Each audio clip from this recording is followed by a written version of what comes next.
we also had budget amendments that was tied to those, right? So we had budget amendments mid-year, in addition to the stable property tax rates that we currently had, without reducing the tax rate even more than where it was. Y'all reduced it 1.8 points last year, right? Yeah, yeah. And so we needed that money. Thank God we had the sales tax dollars to cover that, right? So Now let me help you because I can get on board with what you're talking about. I just want to make sure that, I mean, two of these are brand new funds. Agreed. So just in voter pool's not exactly brand new, but it's new. But I think the theory that you're talking about is sound. The question really is, will we see that sales tax materialize in the short term to make it happen? Our double-digit increases in sales taxes has now gone to smaller single-digit numbers, and will it actually materialize to get there? But in theory, I can get on board, even if it's not the full 2.7. Is it a number in between that we can do some cut and additionally, reduce the rate, but still know that, I mean, ultimately we've got to replace. There's a plan, Mayor, and work the plan. It's a plan, and I think and I agree with you. I think the plan is sound. What you're talking about is, do we fund it all up front, or do we fund what we know we're going to have an expense, but this overage we put aside over the course of the year as sales tax dollars come available? I can get on board with that. I think I think the comment, the plan is sound. I think the plan here is sound. I can get on board with that. Mayor, I understand we're a collaborative body. Yeah. I have no pride of ownership.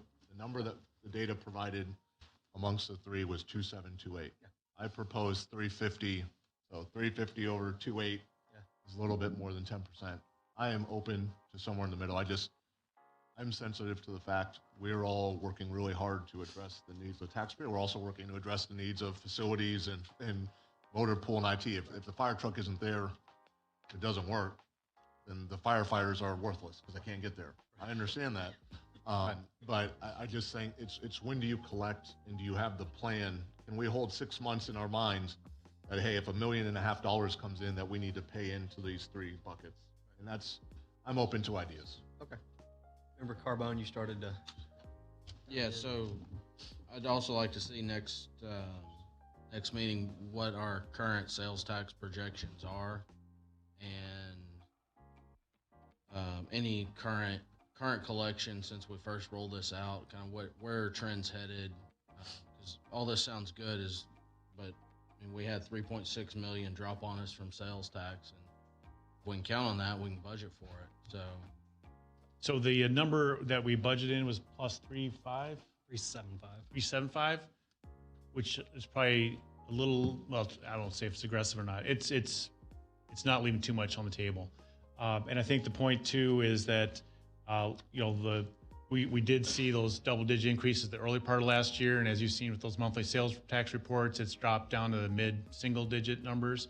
And I would also point out, and just eyes wide open, not to be argumentative, but I would suggest that these rental payments and the start of these are true recurring costs, not something what we did last year when we had the sales tax numbers and those other things we were able to do.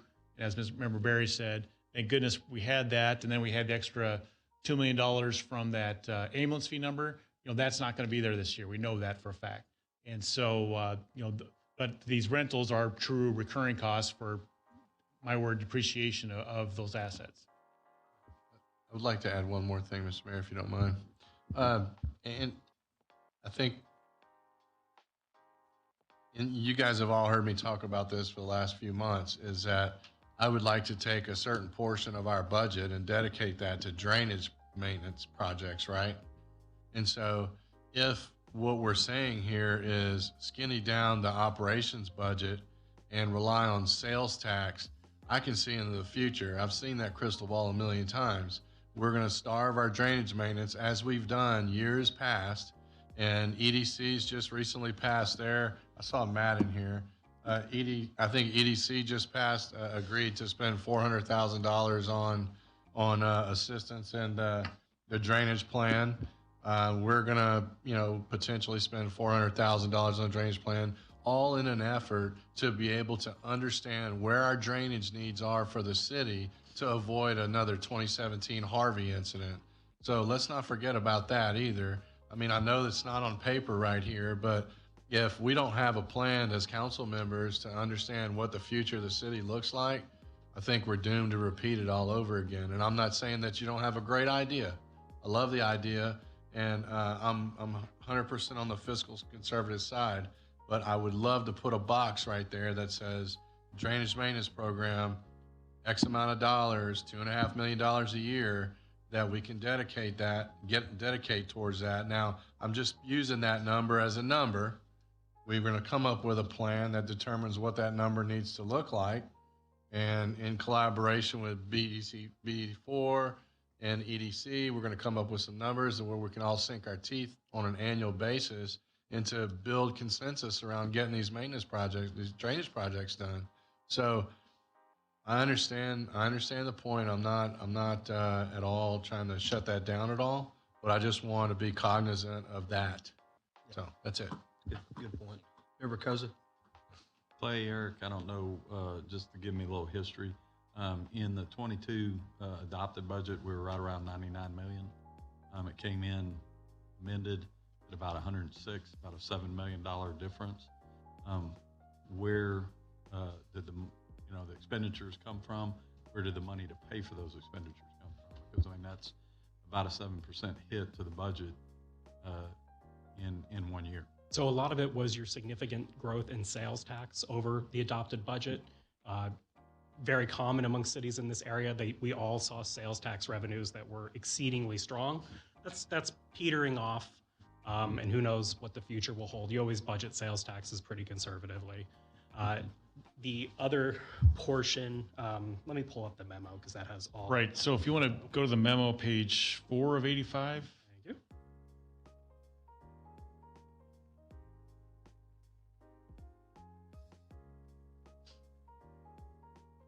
Talk about this.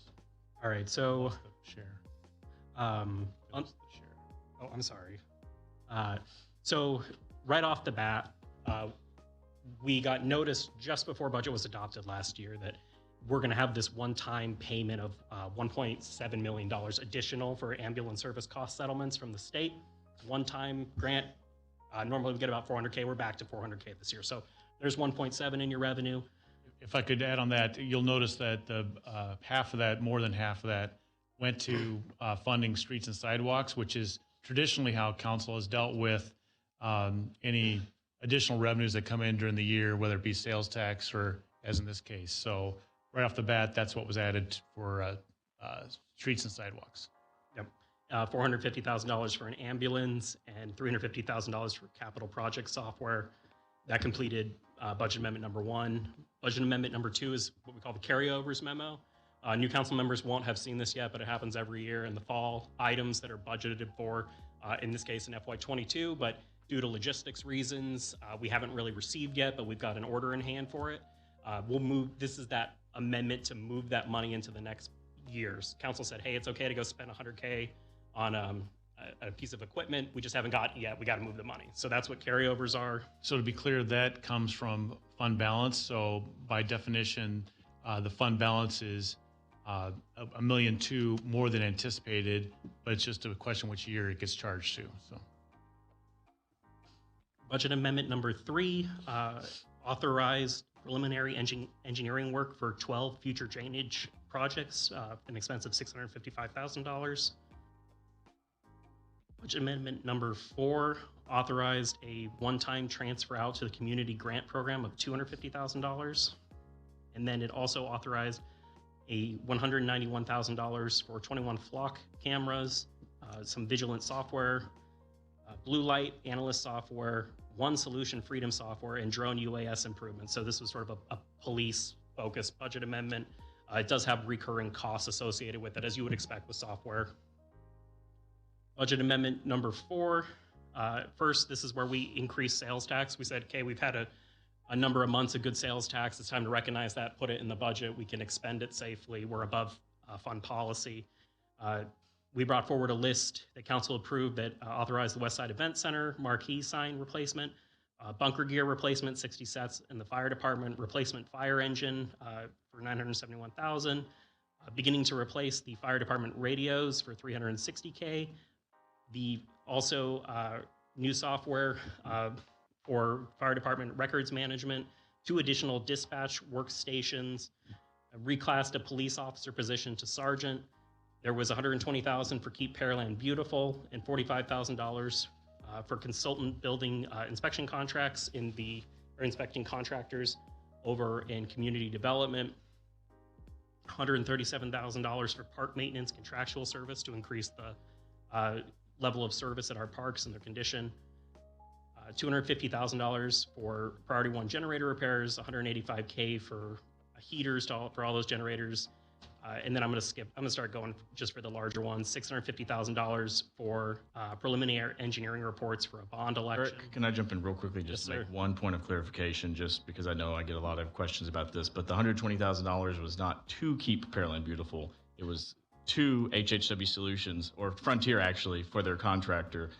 Keep Pearland Beautiful only takes the records, and then y'all pay Frontier directly. So just for that point of clarification. Thank you. I appreciate that, Councilman. Duly noted. And then budget amendment number 6. So this is an annual, we call it the projections memo. This is us saying, here's where we think we're going to end the year. We were recognizing additional revenue of about $2 million. And then we had some changes of salary expenses and other projections that netted out to $132,000 in additional expenses. When you add all those budget amendments up, that's where you come up with an additional $7.4 million in expenditures and $5.4 million in revenue. And I believe the delta was unallocated fund balance. Is that correct? Correct. Because we did have fund balance in excess of 90 target. days. Yeah, of whatever our policy is, and so we were able to take some of that. Where are we now, dollars and days over policy? Where do we sit now? Budget showing 100. While Eric's looking that up, and not to be argumentative, but that would be my concern and suggestion for you to consider is you see going through those that we had a very healthy sales tax with all the stimulus money and what have you that's flowing through, and that's not going to repeat. And we were able to do a number of things that popped up during the year and needs are identified during the year, which is natural.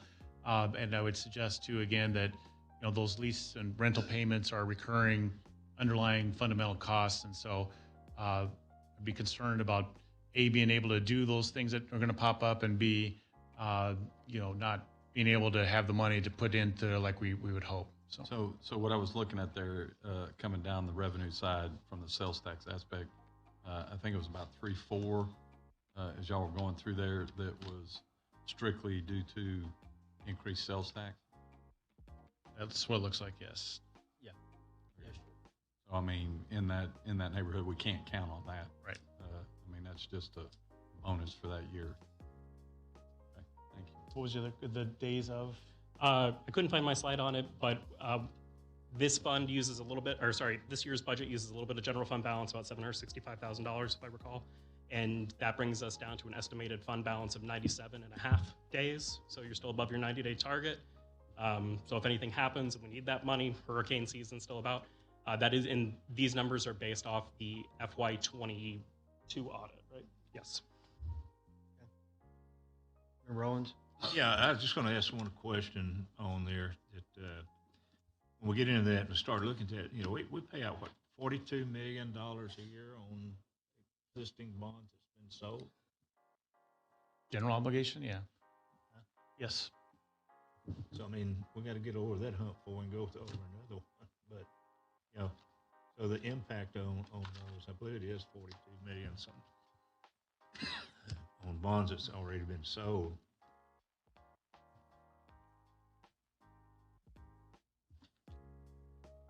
$38.9 million, we'll call it, for this year. $38.9 million. So I guess Clay and Eric, where do you want to head next? Yeah, I didn't hear real clear consensus. I heard some questions about like additional information on the formula and so forth, which I get, and best practices. So I don't know if council's comfortable leaning one way or another at this point, or how you want to leave I it. don't want to rely upon sales tax or mid-year. I think this is a priority. We've identified it as a priority, so I'm going to stay where I am, but I don't know, I could be alone. It sounds like Mayor, could we have a straw poll? Just, I think, Yeah, you have some people that want to do more data and some people that don't. And right. I was trying to get that as people come through. I think people are generally like the plan, I guess. Real quick, just kind of down through, would you rather keep with the plan that staff has presented, or would you like to divert, from it and do what we know for sure we're going to be spending in 23, but divert some to mid-year allocation? Should we have additional sales tax? I'll let y'all. We can't vote, but we can say, we'd be in favor of that. Yeah, as far as where I stand, I mean, looking at it, not being able to count on sales tax, if you go in and count on that being there, you're not going to get there. I mean, at the end of the day, so I have a little reservation in that regards because we're hoping that something happens. And if it doesn't, then where do we go? What do we do? I put a proposal out there. I think we need to cut the value on the board. 2.5 million is it's roughly 1.5 pennies, and we should give it back to the citizens. They're going to go to McDonald's, they're going to buy groceries, they're going to go to Academy and buy things for their kids. I don't think that that's in doubt. I just think it's a matter of magnitude. I think that should be the first mid-year adjustment item, whatever the delta is, and start progressing to the number that was proposed. But I'm going to go ahead and be on the record to reduce that number to roughly a tenth of what was proposed for the three funds. Yeah, I struggle cutting things based off of past performance, and so I guess I want to see more details from what the staff's putting together, how they're getting their assumptions. But it does give me concern, just because we had some positive sales tax growth. Just as easy, I've been up here when it went the other way, and then we're scrambling. So I get it. I understand the proposal. But man, it's a slippery slope. You've already said it. Member Barry, thoughts on it? Yes, sir. I actually pulled up the sales tax report while we were sitting here. And it is it is trending up this year. I mean, but in years past, I'm looking at previous months, and it's cyclical. It's up, it's down, it's sideways. And the last thing I'd want to do is start, all these projects that we defined already are projects we've spoken about for the last several meetings. And, staff has identified them, 4 fire, 3 PD, fire truck, and so on and so forth. They're definitive. Those are things that we need. I don't necessarily want to starve future progress in the actual budgetary funds, the motor pool or IT or anything along those lines, to hope that our sales tax revenue is going to be there. While I like the idea, I think what I would be happy with is kind of flipping the script a little bit to say, you know what, that's great. If sales tax is up, then we can use that to fund our banks. And now we'll have the discretionary spending back in our maintenance and operations budget to be able to do that. So just my 2 cents. Member Owens, what do you think on the proposal from Member Camcar? What? What's your thoughts on the proposal to withhold the 2.7 million out of these recurring or these internal service funds, pay them out of future sales tax? Well, as long as we, say money before I vote on to increase it or whatever, is what are we getting out of it? What are we going to be able to do by doing that and those costs on there? So I mean, that's pretty well up to the rest of the council. What are we getting out of spending that additional money on that? And that's what we need to look at. Yeah, and I think ultimately the question is, if we've got dollars now, it would come out of property taxes, so it would be dollars now versus we could do a property tax cut slightly and we would get it off of future sales tax dollars. The question is, are the future sales tax dollars going to be there? That's really the question that it hones in on.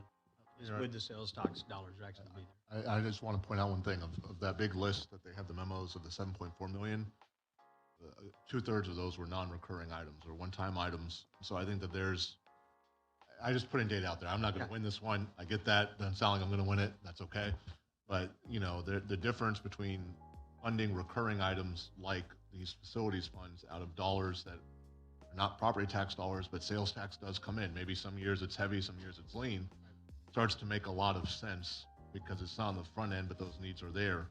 I think there's a time and a place to take the dollars. I feel like it would be easier, but it's 1 to 7. I get it. I'll just add, I think I could see that if we were in a scenario where we were pretty well, cushioned already, but we're not. So I think trying to work diligently towards building that up, as the mayor pointed out, I'm very aware that we're going to be heavy maintenance moving forward. And like I said, I don't hope that I get a bonus or something like that to invest in my retirement. I do it ahead of time, and then deduct that from the budget. Clay, are you getting direction? So just so we're clear, we will use some more background information on the formulas, how it is, some best practices. But from what I heard, there was more interest in keeping it as presented. Is that fair? That's fair. 1 to 5. Yeah. So Mayor, if I could ask, can we go to slide 36 of 85 or the packet? So there was a suggestion, and it was a query for more information relative to the debt service rate and the numbers there. If you'll allow, I'd like to do a little run up there and just talk about the property tax in general, and then lead up to that debt service piece. So as you know, there are two components to the city's property tax rate, M&O and debt rate. The debt is that 34, and I'll get to that in a second, but that adds up to the total, which is just more than 10% less than the current year, 7.3% less, I'm sorry. And so this is an important one, and I think this table shows you what FY22 actual is for general fund, debt service, the rate, and then we can't ignore the TERS, which is related to all this. And so that bottom line shows the revenue under the scenarios from FY22 actual to the state calculation of the no new revenue, and then the proposed rate that we have in this budget, and then the voter approved, and then the changes. This gets complicated, but it is important. The no new revenue, how that is done, and Kristen is our expert on that. But the numbers work, and this is important, that the no new revenue would actually bring in significant less dollars to the general fund. I know that it's a total, but the state formula combines debt and general operations. And because the debt's going up, we had voter approved bond issues, et cetera, we have to pay those. So the no new revenue rate would actually bring in $4.5 million less revenue than we took in FY22. So that's before inflation, that's before any of the supplementals that we're going to talk about, but that's the reality of what that no new revenue rate does. And then the VAR is their calculation of what 3.5% more would be. That used to be 8%, but we're just under that VAR. How much more time do we have on that tours? I think it ends in 28. I think the TERS ends in 28. 28, 29, I think is the first year Somewhere it in falls off. Yeah. Go to the next one, please. So then, as we all know, if we own property, market's been good, valuations reflect that, and the homesteads are capped at a 10% increase, and so the vast majority of properties from all three appraisal districts hit that 10% cap, and the formula that we live under, the structure that we live under, recognize that homesteads are capped, but businesses are not capped, apartment buildings, et cetera, so those are going to ride with the new appraisals. And then with the rate that we have in the recommended budget, because it is Our rate is going down more than the 10% valuation cap. That is a dollar increase in the city scenarios, which is different than any prior year since I've been here. So it's actually less dollars for these homestead properties on the city portion, which we can control. And so we've got these same examples and shows that amount. It's the second chunk of those. And Mayor, you asked that we throw up your bill if you want to talk about that. This is your own experience. So, this just shows a same flavor, same thing applies as what we're doing here. I wanted noted even last year we were below the no new revenue rate, not at the no new revenue, we were below it. And even with the adopted budget and adopted tax rate and below the no new revenue rate, my tax bill went up. That's a good point. So that's just the vagaries of the formula and when the state sets that out. So next one, please. And to that point, Clay, back up to that just a second, because there's a lot of chatter out there about, well, values are exploding, and they are. And so, yeah, you drop the property tax rate, but my ultimate bill is still going up. And I'd like to recognize, staff in putting the budget together, recognize that. And while, yes, it's a $39 decrease, and it's not, going to set the world on fire, still what staff proposed was decreasing enough so the homestead out there is basically not paying an increase in taxes. You're getting a little bit back, but you're not paying an increase. Year over year, we drop rates, but values go up, and you still pay more. This particular year, you're not doing that. So I think it's a way to eat into the growing narrative where values are just continuing to outpace and our rate is not. We're bending that curve this year, and so I don't know how many times I've seen it or heard it. I'm still going to pay more in this particular calendar year. You wouldn't. Now, if you didn't homestead your property, I can't say that. But I said it last week in our meeting when we talked about budget, that if you own a business or if you own investment property and you go up more than 10%, then yeah, you're going to pay more in property tax. For those properties that did not go to full 10% this year, you'll get that much more of a savings. We just maxed it at 10 because we know that that's the max on the evaluation. So that's really what this was meant to do, is just highlight that every property owner that owns a home and it's their homestead should see stable, if not a small decrease in your actual physical tax bill this year. I think that's a great accomplishment. Like I said, we adopted below the no new revenue rate last year, and I paid more in property tax. This year, we're above the no new revenue rate, and we're going to get a decrease. So leading up to the question was to examine the debt service. And so just spend a few minutes on this. As was noted, if you look at the far right on 23 proposed, we're showing total revenues of 48.8 and then expenditures. And so that's a net positive of the 2.1. And then the bottom right-ish is the over policy. So right now, the pro forma is showing that we're adding $1.5 million to fund balance over what our targeted minimum is. And so the question was, do we want to look at maybe tweaking that debt service piece of that by perhaps $0.005, I think was mentioned, and what that would do. And so we've run the calculations that shows this. Because of the TERS, again, does affect that. And so we'd suggest we offset part of that if you want to lower the debt service by a fraction, so we can keep the O&M where not impact that, and trying to find a cut there in addition. The only caveat I would add before asking for council discussion is you'll see that this is a changing dynamic, and we actually had less revenue in FY22 than budgeted because of freezes and the estimates, et cetera, and so we were able to cover that. But it's just a dynamic, and so that was sort of the thinking on why to push that back up a little bit over to the $1.5 million. But if we want to lower it, if council wants to lower it $0.005, there's room to do that, and we were asked to run the numbers, and that's what we're doing, and ask you to give us some feedback so we can move ahead.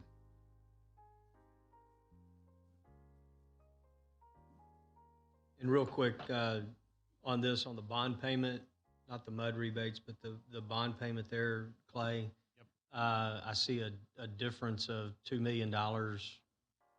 Yes. So is that additional bond payments, is that 2019 voter-approved projects now having to be paid for? Yes. And another caveat to all this is we don't know what the exact number is on the mud rebates. We get estimates until we get into the year. So, you know, that expense, that 7.7, you see that growing, but you know, we're obligated to pay that. You see that actually went down. We overestimated that last year. We still were negative net, but we boosted that up, and you know, we have to make those payments. Any thoughts on the half cent? Yep. Thank you, Mayor. And staff, I appreciate you putting this slide together at my request. And so if I look at this, the half cent reduces the over policy from 1.5 million, reduces it by 643,000. So we're still going to be over policy 900K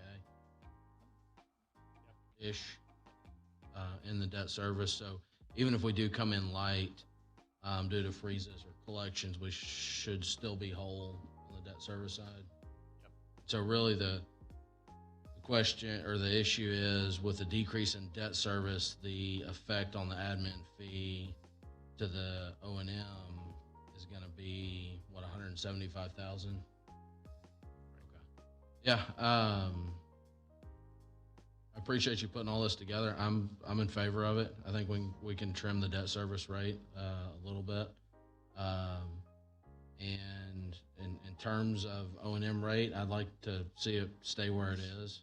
And if you want to, wherever staff feels fit to cut that, I'm not going to have much heartburn, but I would like to see the debt service cut by 0.5 cent. Anyone else? Mr. Koza? Just what Tony said, I'd be in favor of cutting that 0.5 cent. I think we need to get the citizens wherever they can get. We're a dime off the NONI rate. I hear the consternation around, well, it works, it doesn't work. The hard reality, I think the city where we are is having to make decisions for the body is, if you don't get an exemption, you're a business owner, or you buy water, you're buying 13% more expensive water as projected. You just don't get the benefit of the exemption. If you're a water buyer, there's no exemption for water increases. You're a business owner, you're stuck. So if we can get this here, I guess we can get it, but I think it's a very small consolation prize. The reality is we need to get lower. And one-time homestead cap loss of 10% is great, but if the growth doesn't happen next year, guess what? You get to pay the full value of the increase, and the growth of the government now says, well, we have all these new people, we have all these new toys, and we have to pay for it. And so I just think we have to be very cognizant that this is just 1 year and this is one item. But the budget is 99 million last year, it's 110. If you go look 2 years ago, it was 89.4 million. That's in 24 months. The growth of government has been 23% in expenditures. So I just think we have to be very cognizant of what we're buying and what we're saying is a priority and a need. And if we can give them back a 0.5 cent, I guess that's great, but there's a lot more pennies out there, and we just have to be willing to go get them. In regards to that right there, you said 99 million. The amended budget was 1.6. It was 7 million different, and we got lucky in regards to sales tax. So you can't hit the I would agree with 99. you, but we look at things on a year-over-year basis. Inflation, if you go look in the newspaper, is the trailing 12 months. The budget is the trailing 12 months. Well, 12 months ago, we were at FY22, and it was 99 million. I'm glad that we had more come in. I'm not disrespecting. But we got lucky. I agree with you. So if you're advocating that we got lucky and we got more revenue, my counter to that would be, we may not get lucky again. Let's not grow the government by 11%. That would be my guess. That's what I would say. I don't want to get lucky again. I'd rather us be conservative and hold back on the spending as opposed to hoping and praying $7 million falls out of the sky. Right, but that 7 million was a number that's real. It was spent. I mean, amended budgets become the budget. And we're not arguing what amended is or not. I just, when I look at, most people say, well, what did my bill for January 1 of coming up and what was the bill last year? And I look at it as the bill 1 year over. If we want to argue timing, we can have that discussion. I think reasonable adults can have it. But let's go back to 2 years ago, and the budget wasn't anywhere close to 9 digits. It was a high 8-digit number, and in 2 years' time, gone from 89 to 110. And so it just, there's always a certain amount of growth, and we have to fight that growth. I would like it to be more sales tax driven than property tax driven. Going back to this item, if we can do the debt service and we can get a penny or half a penny, great. But the real game is on the O&M rate. The game is not on the debt service rate. And I'm in favor of going to our legislature to give us the ability to raise sales tax a penny with a complete offset on property tax.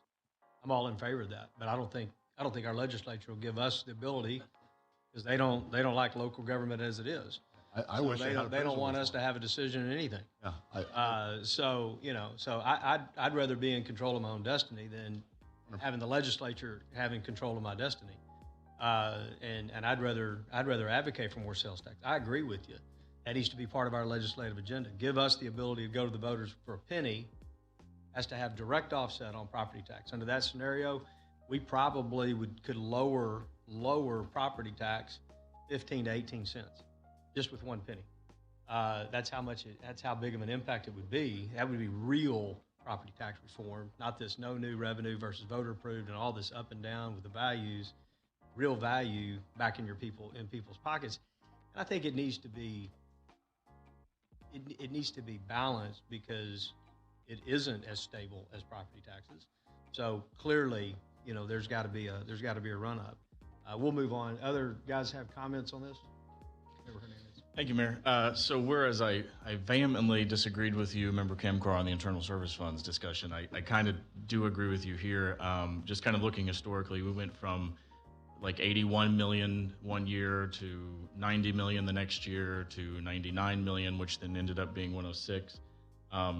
So again, going to look at this kind of stable increase rather than these jumps.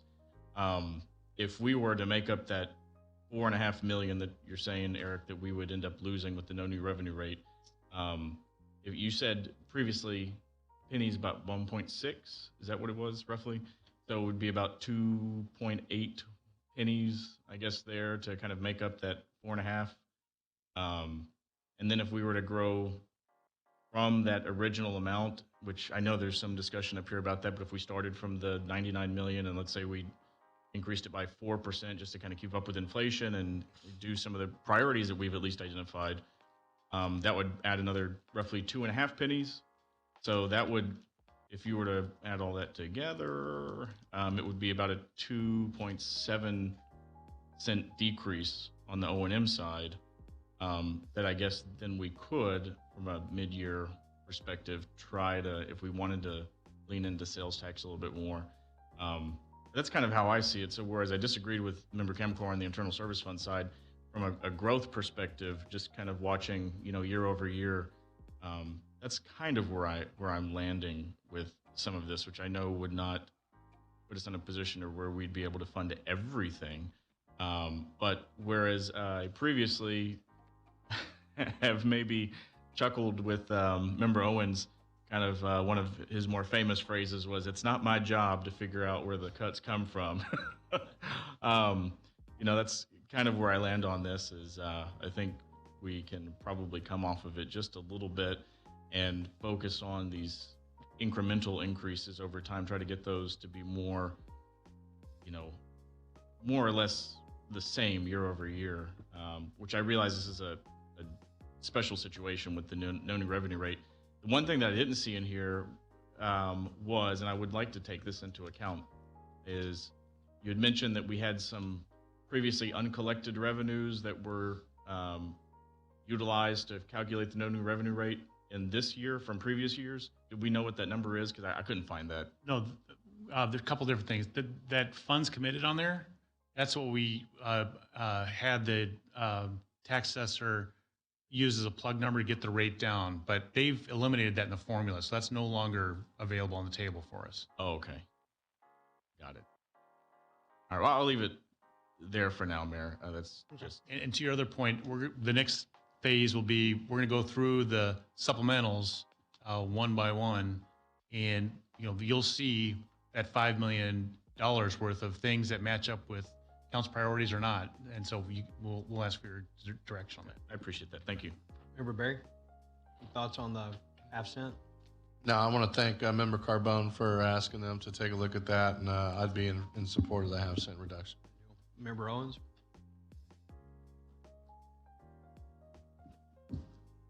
No, I'm not ready for any kind of an increase or anything unless I see a justification for it. But, no, let's get the rest of the temperature of the council. All right. See what they think. All right. So I think I heard enough that lower the half cent. No, it'll be basically option A. So we'll do the full half cent, no offset, and then we'll just lower the streets and sidewalks by the 175 is most likely places at capital. Okay, what's next? So if we could go to the slides where we have all the items.